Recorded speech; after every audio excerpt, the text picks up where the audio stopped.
National Weather Service in Bismarck has issued a tornado warning for northeastern Sioux County in south-central North Dakota, southeastern Morton County in south-central North Dakota, northwestern Emmons County in south-central North Dakota, until 2:45 p.m. Central Daylight Time. At 2:13 p.m. Central Daylight Time, a confirmed tornado was located 5 miles east of Prairie Knights Resort, or 13 miles west of Linton, moving north at 20 miles per hour.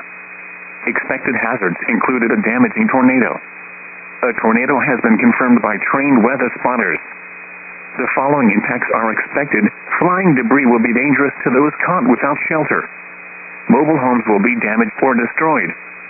Damage to roofs, windows, and vehicles will occur. Tree damage is likely. The tornado will be near Cannonball around 2:25 p.m. Central Daylight Time.